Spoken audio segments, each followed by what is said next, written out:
Welcome to Poetry As Gaeilge with Paddy Bushe in conversation with Annemarie Ní Churreáin, and brought to you by South Dublin Libraries as part of our Poetry Day Ireland celebrations.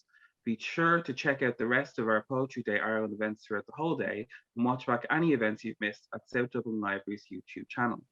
Before we go any further, I'd like to announce the winners of our 2021 Filiocht Irish Language Poetry Competition, judged by Kieran Kay. The winners are in reverse order. Third place, First Pust Mar Thrashcríbhneoir na Gaeilge by H.K. Ní Churreáin. Second place on Scott Burhana by Lily na Anrachan.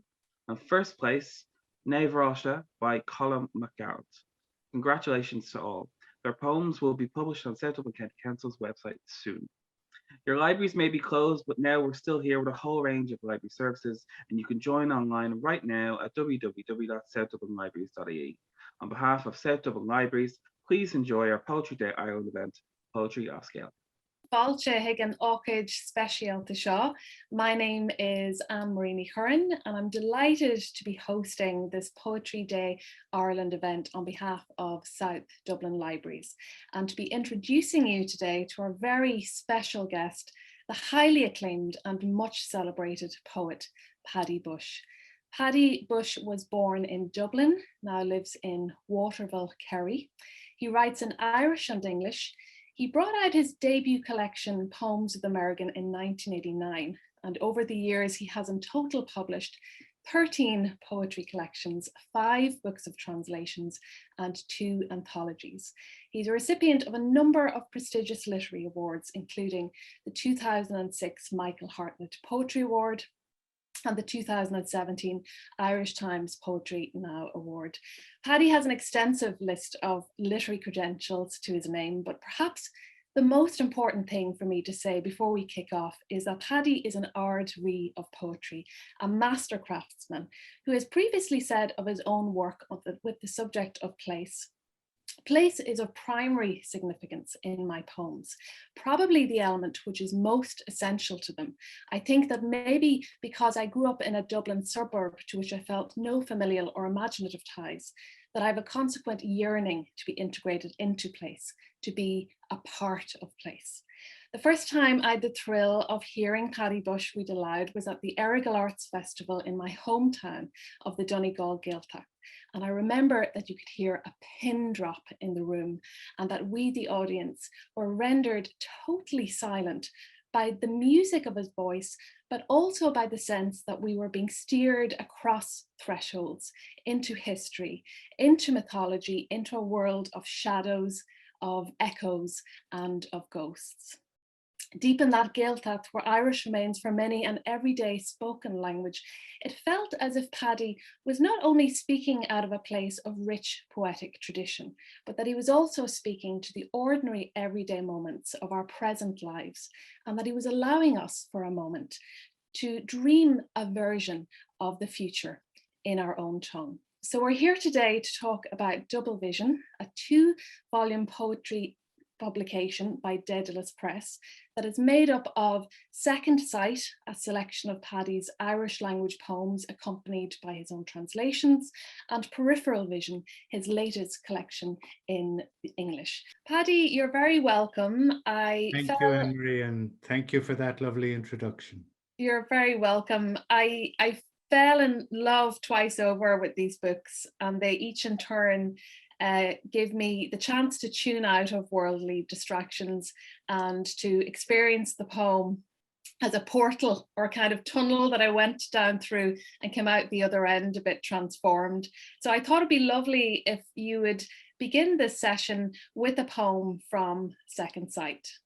Sure, I read a poem that's very much to do with place. I wrote it, I remember, at about 3 o'clock in the morning when I was snowbound walking in the Himalaya in Nepal, and it was pure magic. And I wrote it as a poem of gratitude to Cathal O'Sharkey, whose book, wonderful book, Shal in Nepal, had sent me there. So it was, I'll read the poem first, then a translation.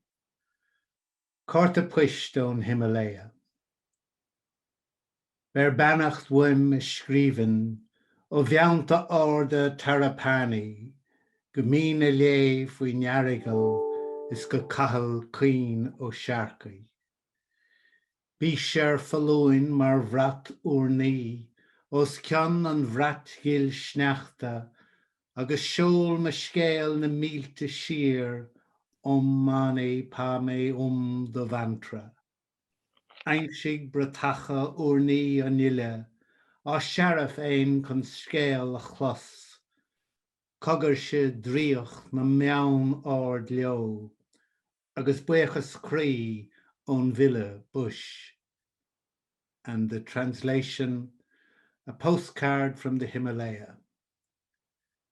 Carry herewith my heartfelt blessing from the snowy heights of Tarapani to Mina Lé below Arkley, to Mina Lé below Errigal and to Cahal Queen o' Sharkey. Hover like an airy prayer flag above this downy blanket, then send my story far, far west, mani padme your mantra. Search out the poet's own prayer flags, all agog for the east wind's offering. Whisper to them of high peak magic and the poet Bushe's Guru Mahagut. You've said before, Paddy, that your poems often start out with an invocation of place. Can you expand a little bit about what you mean by that and tell us how the poems in Second Sight were invoked into the world? Yeah, I suppose of most of my poems, I can place them. I know the landscape, the particular place in a landscape that they came from, even if that place has disappeared. It's usually, it could be a love poem, it could be a political poem. It's place, a particular place, a particular feature of landscape, an emotional association with place is very often what triggers something. And the more I write, the more I think I'm trying to create a moment, an experience of me, usually, or sometimes other people in a particular place. It's just fundamental to everything I write.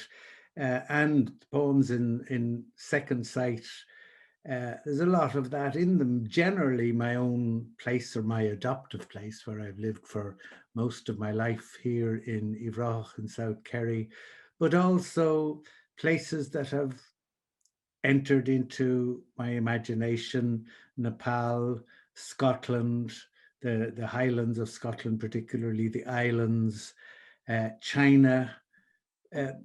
Lots of other places I've been have not, I've spent a lot of time in Brittany and France. For some reason, it doesn't go into my poetry. I don't know what it is. It's when a place demands to be heard in a way, even though I may not be. Sometimes I'm writing about the place, more often it's about something else. What is there a special or unique access that the Irish language gives us to the subject of place and landscape? I know it's said a lot now that Irish is inherently an ecological language, which English is not, and I don't subscribe to that. I think it's a way of life that shapes a language. And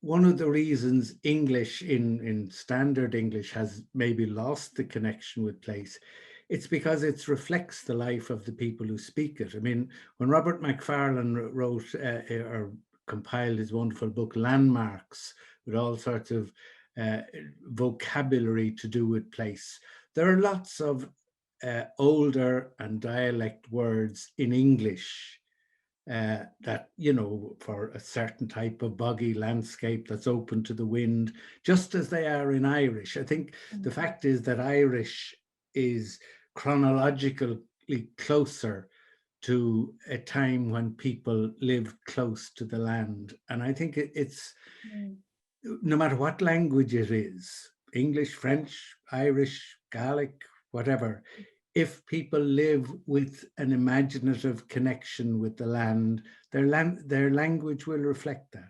Mm. And I know you've suggested before as well that you find the association of the Irish language poetry with national identity quite unhelpful. And in fact, you've even gone so far as to suggest that there was some damage wreaked by the Gaelic revival. And I'm really fascinated by that and wonder if you'd chat a little bit about Well, that. it would be aspects of the Gaelic revival and not so much national identity. I think it's self-evident that Irish is a huge part of national identity. It's what I don't like is its association with nationalism. I don't like nationalism. I think the idea that a place, an ethnic group, a language, a culture is inherently superior and better to others isn't helpful to anybody. And it was the Gaelic revival was a very necessary and very valuable thing. It's aspects of it. The Gaelic revival, when it started, I mean, there were so many people who would now be called unionists were involved in that Gaelic revival. Maybe from the early years of the 20th century, when it narrowed down and it became not only Gaelic, but Catholic and nationalist, and it became a binary choice, that to be Irish, it was only Gaelic and only Gaelic speaking. And by the time the early 20th century, that hadn't been true for a few hundred years. And it was a denial of the way people were. So, it's identity. I think that's a huge part of the value of language. I see the value and the necessity to revive, conserve, preserve, whatever you call it, Irish as an ecological issue, the same way as aspects of the physical ecology of the world. The Irish language is a hugely important aspect of the cultural ecology of Ireland, and I think it should be approached that way. It's the binary thing I don't like. It's like asking somebody who has two eyes, to tell them they'll do better if they close one and ignore the other. It's just silly. And you're working between two languages. I have to ask, what compels these poems into Irish in Second Sight and not into English? And is there ever a struggle or a wrestle about the language through which a poem will come to you? Yeah, in general, whether it's in English or Irish, I've said poems start from place, and they do. They usually, rather than with any idea, they start from a phrase or a word, a few things like that. And in general, it's the language in which it comes to me. And I suppose that there are, in Irish sometimes, or with my poetry in Irish, sometimes reflects more traditional heritage type of things, because that's the way, unfortunately, that Irish is the way most of us experience things nowadays, because it has been divorced from, the ordinary humdrum busyness of ordinary life, except in strong Gaeltacht areas. But, I try to allow the poems come in whichever language. And sometimes I will find that, a particular phrase, a particular idea works in the register of one language particularly, and that's what I'll write it in.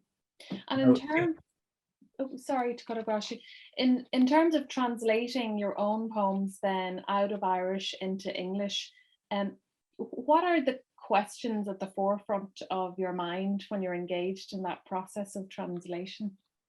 Yeah, well, it's the same process as I use when I'm translating other people. I mean, over the past 2 months, there are 4 different Irish language poets I'm involved in translating. I'm always very conscious that most people in Ireland, they may say they don't know Irish. Most people have, quite from their school days, they've quite an amount of Irish that may not be easily expressed. They may find it awkward to speak, but they have a lot. So I tend to be very faithful to the poem. I try to translate line by line so that somebody whose Irish is rusty, shall we say, can read the English, go across the page and say, that's what that phrase means. So as far as possible. Now, if I were, it doesn't happen, but if my target audience, as the phrase is, was somebody in Germany who knew no Irish, I wouldn't feel the same constraints. But because my translations will be published in Ireland, I try to make them as faithful as possible. On the other hand, I equally believe you must translate it in such a way as the poem works in the translation itself. And there are times there are poems of mine that I simply do not translate because, they depend on a particular way of something that I don't think would work in English. I just don't translate them. And if I'm choosing poems by other Irish language writers, I'll sometimes do the same thing. I'll just say, I can't translate that one. It doesn't work. So I believe fundamentally in loyalty to the initial poem. For me, I'm not judging the way other people approach things. I would find it presumptuous to say I'm going to translate it a different way or change the structure or change the order of things. I don't think that's my business as a translator.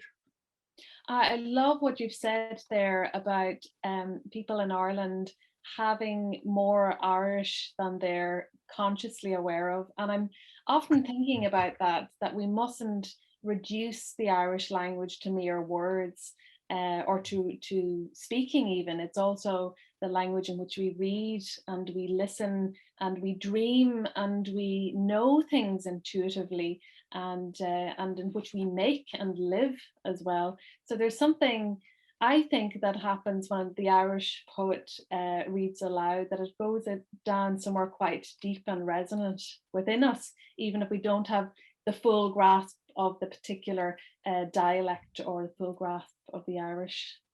Oh yeah, yeah. I mean, there is a huge beyond what's practical and what's useful in an everyday sense. There is a huge emotional and cultural attachment there that's extraordinarily resonant. And if it disappears or is weakened any further, there will be a huge loss to the country. So, while I resist a nationalistic approach to the language, I think Ireland would, and the world, would be immeasurably poorer for its loss. Well, there's a psychic connection there that we need to honor and be very There, mindful. there is, yeah, but equally there is an intellectual connection.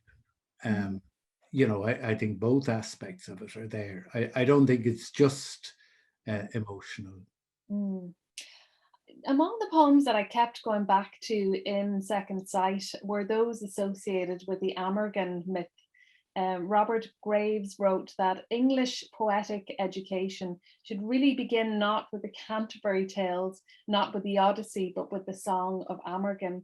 And I wondered, Paddy, what are the particular challenges and the responsibilities of working with a story, with a myth, this rich and weighted? Well, again, as in translation, I think you owe you're responsible for not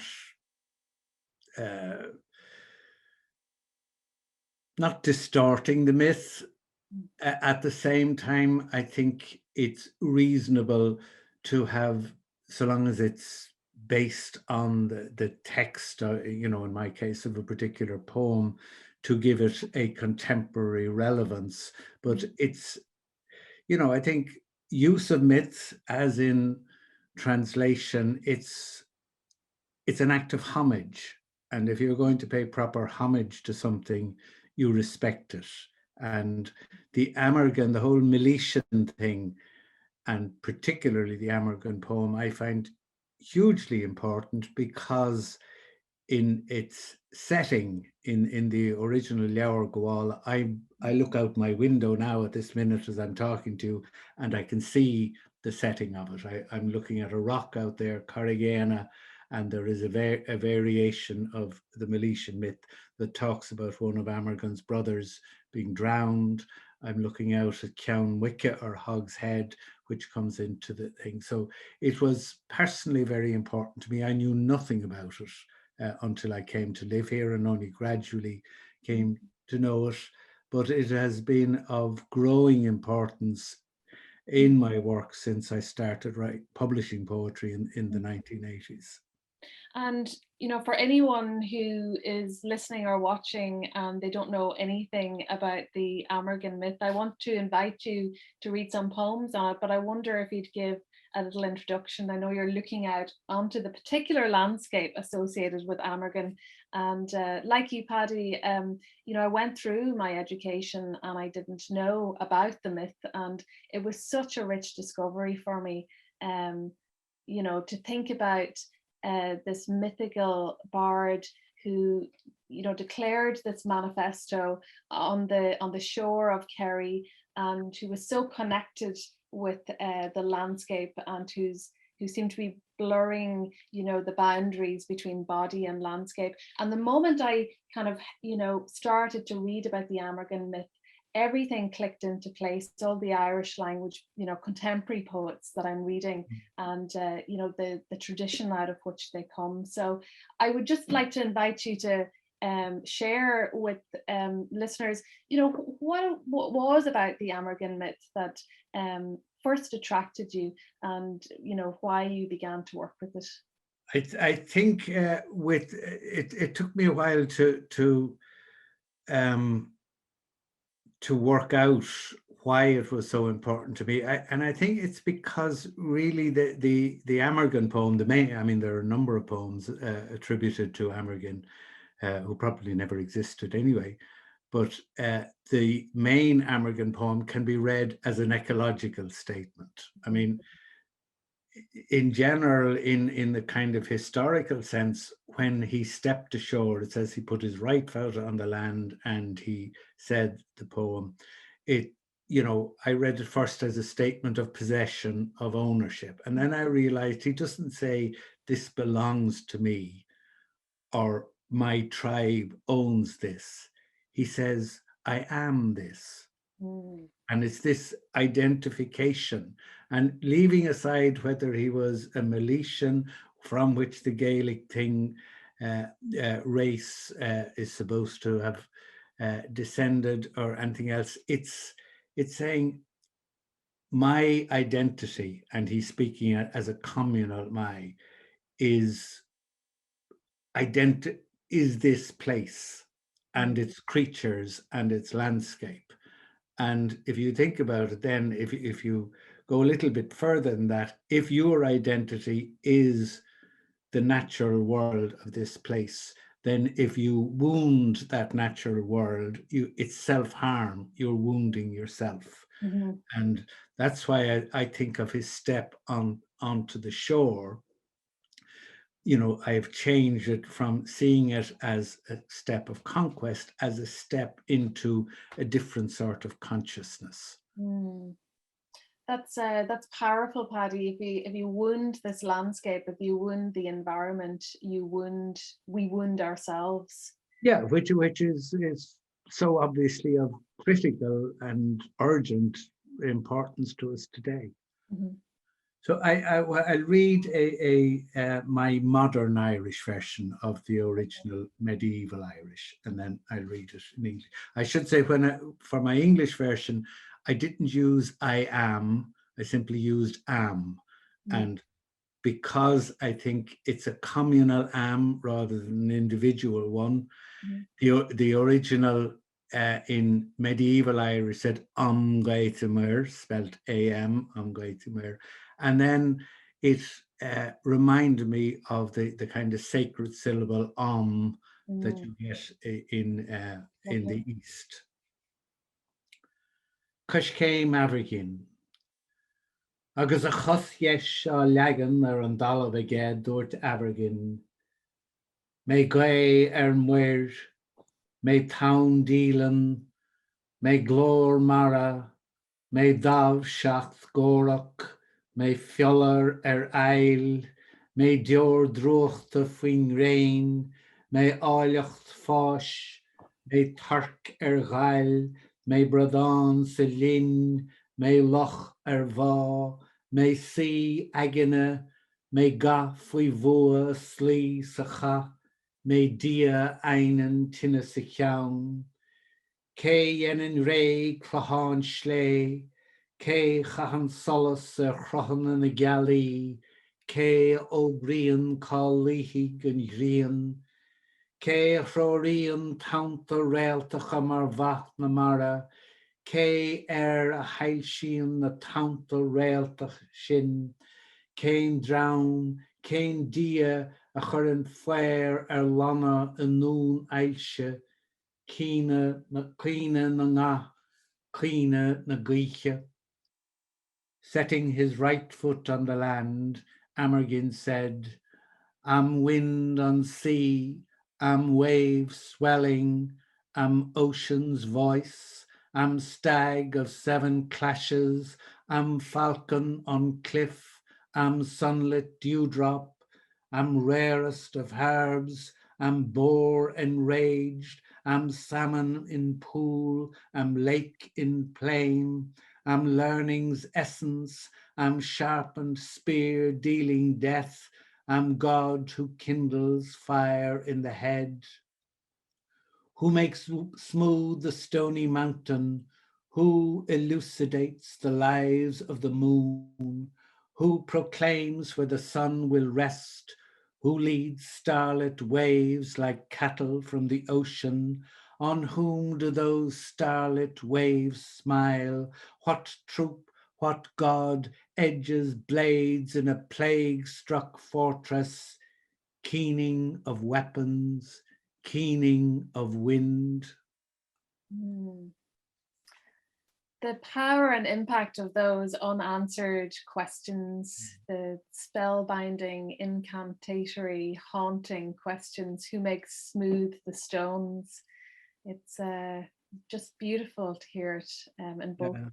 And I find it fascinating. I mean, this was written down in the 11th century. That's the earliest copy. So it presumably written by scribal monks.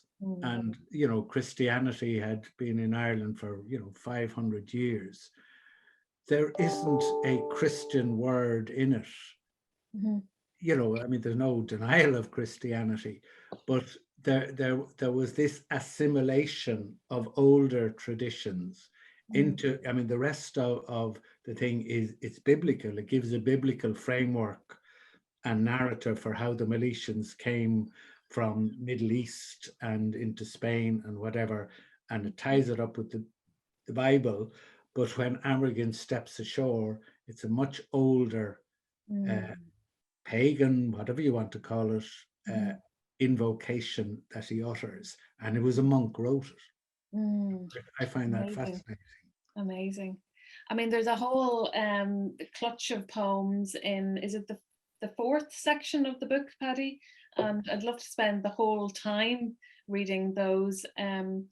Would you like to read another of the Amergin poems, actually, as we're on the subject? Okay, the Fragrishkena? Yes, I think that's the one we discussed. That'd be gorgeous. Okay, this is, I used the structure of the poem I've just read, and I wrote this after a particular spectacular winter solstice sunset at a stone alignment just about a mile from here. That's the alignment is on the setting sun in midwinter, but there is a tradition that those stones are the burial place of Skeina, who was the wife of Abergin, who died on the voyage. Now, you know, archaeologically or chronologically, it's pure nonsense, but I imagined Skeina answering Abergin's invocation in what I hope is, you know, maybe a little bit less bombastic, maybe more feminine, softening sort of way. And so she takes the structure of his and gives her own reading of it. Freagra Skeina Abergin. Mas tusa gay na mara, smé an arigam hara féin fuid leochine. Mas town dealan who is slegan full of me at nuled hacht. Mas tú gor na styrime smé lapadil na tide mrachel nona. Mas dav shacht gorach who tucked gaman le chut atchen. Mas shaw who an veil dan oed who le lyriki fwishogacha. Mas dior drochta fuing rain who brúhad fair na maidne leat. Mas tú is ália awesome, blá hóid leat blian bhlian, mas tarc mirahu, currid gas a gáir na fiocht le fadagut, mas bradán hú sa lin, mealhad cológa na géad a chút, mas loch bháhu, raiad go táin puil anat, mas tú rún na héigse, mission na méthe gut, má bhí an foiar ort chuntrada currid kangel na canúlachta ort, má bhí an tinnifa aint sa ceann agat, séadad síal na tinnedat. Tás ag mo chrí istig, cé réitig an bailachtam, cé ba réalt ólis, cé bhar an grían agus gealach ram, sin anion na gloch seo, agus an solas sa dolinéag, marhead scá scá leat, focal ocal leis an ngé. If you are the wind on the sea, I am the water tingling under your breeze. If you are a wave in flood, I am an empty shell dreaming of your coming. If you are the roar of a storm, I am the tide lapping in the noon heat. If you are the stag of 7 horns, I will pick my way to you gracefully through firs. If you are a hawk on the cliff, I will bless you with lyrics of lark song.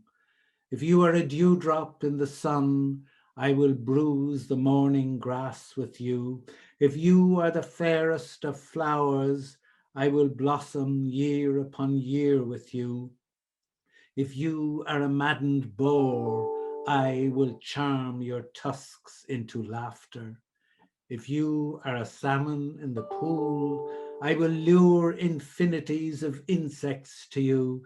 If you are a lake in the plain, I will plumb your very depths.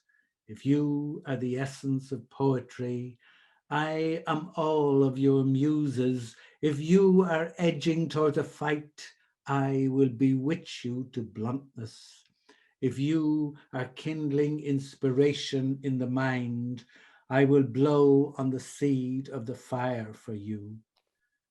I know in my heart who made the way smooth for me, was a star of knowledge for me, gave the sun and moon to me, and though the stones close in and light moves towards its end, we will shadow one another, word for word with the wind.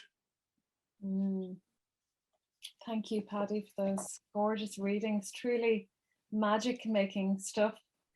I want to move on now to the second book in Double Vision, Peripheral Vision, a book that engages with works of visual art, with stone sculpture, with paintings, with artifact. And yet you yourself have described the poems as not ekphrastic, but as poems that use the visual art as a springboard. And in fact, you've previously said, it's the business of the poet, I think, to create rather than to recreate.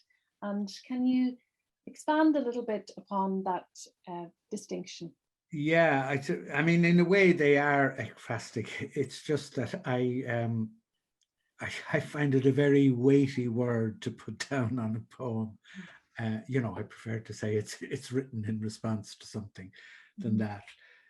To create rather than recreate, I mean, a picture or a piece of music or a song, whatever it might be, has made its own statement. And I think, again, it would be presumptuous to say this is what the picture is doing. You know, there's a certain amount of that, and you know, any response to a painting or music or something is inherent. You know, the meaning, we call it, of the work is inherent in it. But I think it's important to, if something really gets into you, if you absorb it, it'll come out as something else. And that's what I mean by the rather than recreate something, that, you know, you're not just rehashing something. That's the business of criticism or commentary, which is fair enough. It does that, and it's an explication. What I was doing, you know, is a different thing altogether. And sometimes, although I did put notes at the back of it, you know, the original intent of the work of art from which I'm writing has disappeared. And, you know, I wouldn't like to suggest this is what the artist was doing, because I've gone on a different tack altogether. And so many of the poems in this book are about looking and seeing and the act of being seen. And I just had to ask you, you've had this practice that has spanned more than 3 decades. To what extent do you think the technological lens has interrupted or disrupted the act of looking and seeing, and how have you navigated that in your own work? Well, I suppose one form of navigation is that I'm a technological dinosaur, so it doesn't come in too much. But, you know, I look at, you know, so, let's say, you know, recent program on television about the burn, where there was extraordinary photographic work, or David Attenborough, you know, landscape photography, drone photography, all sorts of things that are wonderful and interesting. And, you know, don't get me wrong, I'm not decrying them, but they don't reflect our ordinary experience of things. And if we get to a stage, you know, where children relationship with foxes, badgers, blackbirds, or whatever is primarily mediated through extremely skilled camera work with long distance lens and, you know, all sorts of technological things, then it's far removed from the way they experience things. So, and I think, you know, those things are good in themselves, but I think a primary engagement with things, it's like seeing landscape in a car. You know, you can drive around the Ring of Kerry, or, you know, up and down the Wild Atlantic Way, or this, that, and the other thing, and you see lovely, spectacular things. You're not getting involved in a landscape if that's all you do. I mean, you know, I spent a lot of time driving to see this, driving to see that, and oh, that's great, that's wonderful, take a photograph. But it's not the same thing, and should never replace actually getting out and walking for 3 miles through something where you will see far less, but you'll actually see it. And, you know, even it has become a cliche, but a very valid one, I think, about all our lockdowns over the past year, 15 months, that we're seeing and hearing things in a way that we had to a fair extent forgotten to do. And it's, you know, to some extent because, you know, we travel by airplane or we travel by car. We see natural phenomena on highly skilled television work, and our own immediacy of engagement with something can be lost. And, you know, I think we need the two things. You know, you can't put the genie back in the bottle. Technology is here to stay, but we need to keep other more primary and more basic ways of seeing and hearing and experiencing. In many ways, I felt that peripheral vision is a book that speaks to these times. You know, it really is a meditation on being present and paying attention. And I had the sense of you as a poet fully immersed in landscape and the act of looking and seeing. Another part of the book that I was really compelled by was your poems on the process of crafting and on the subject of the artist's life, and the act of making as a kind of act of faith. And I wondered if you can speak to us of your reflections on practice that you know spanned 3 decades, and how your practice has changed or evolved over the years. And I know you're going to read some poems as well, you know, on that subject. But I'm really interested to get your reflections. Yeah, my practice, I am highly disorganized and highly unsystematic. I suppose, you know, I after I left college, I didn't write at all for maybe 15 years. With hindsight, I wasn't aware of it at the time. It was a lack of confidence.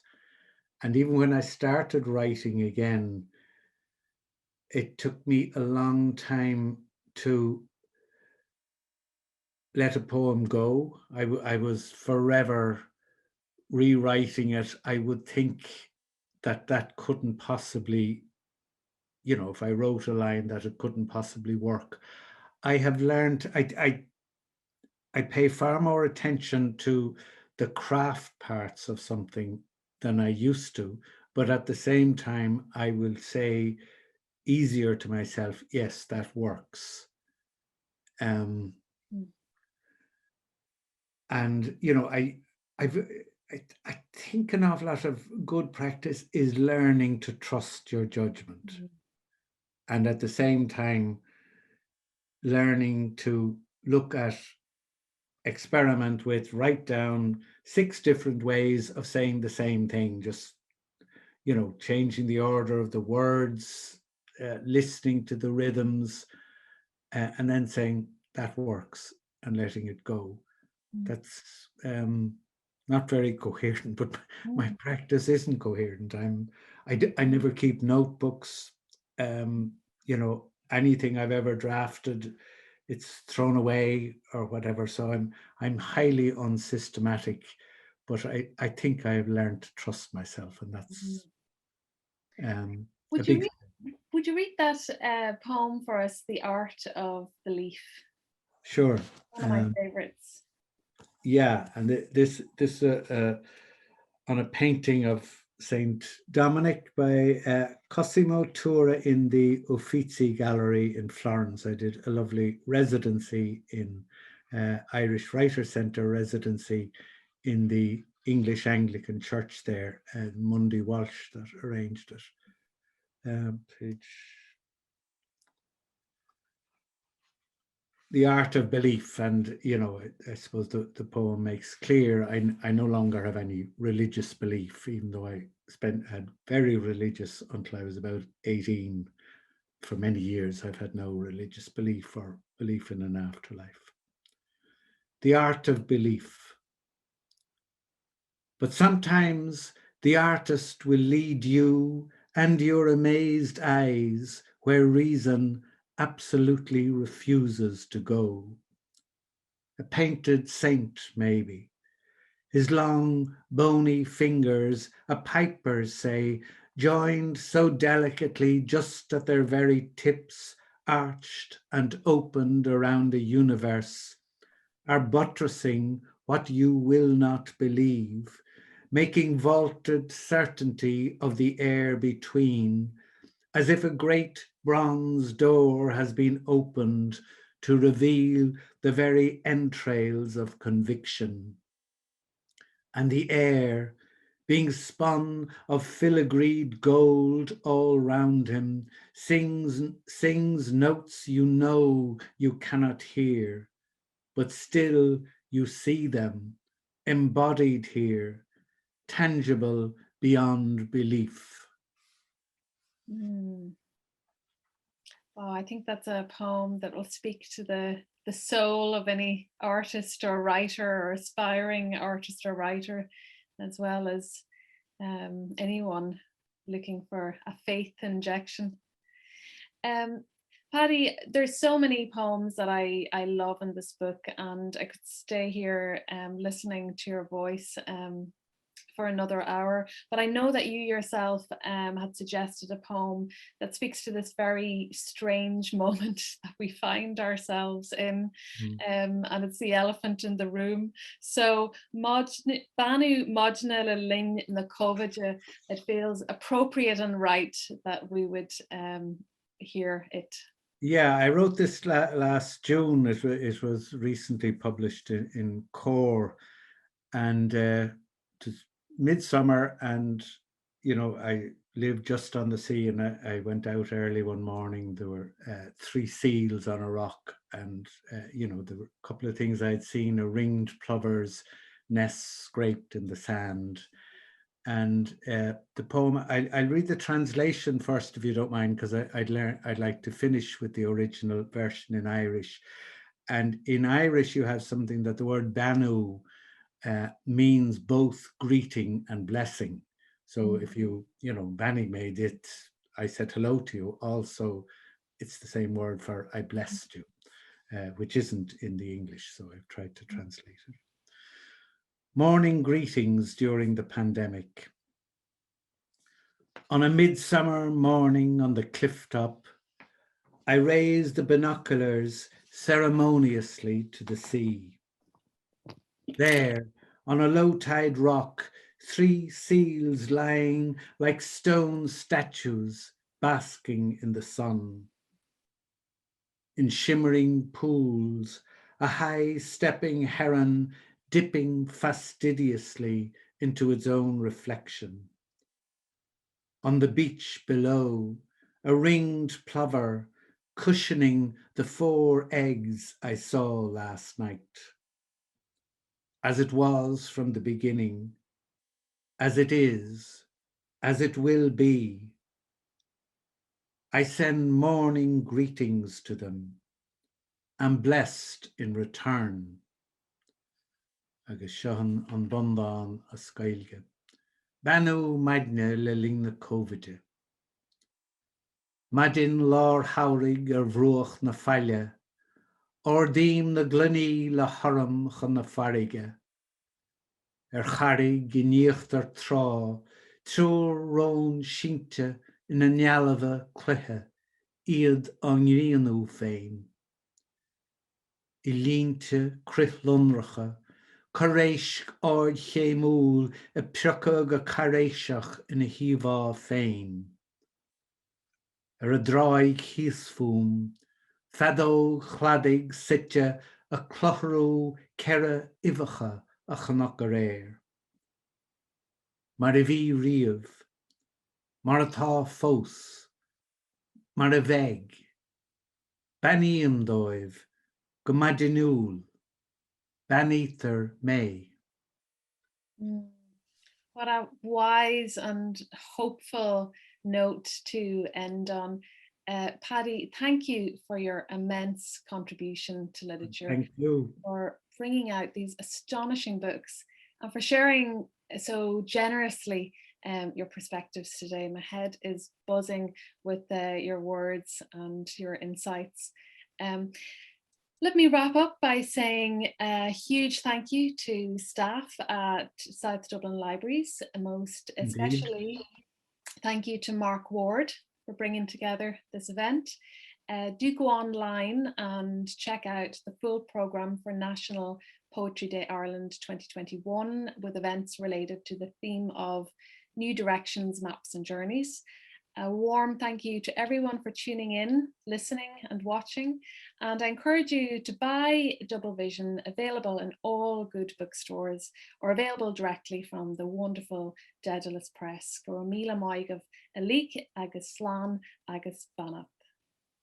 Slán Tamil.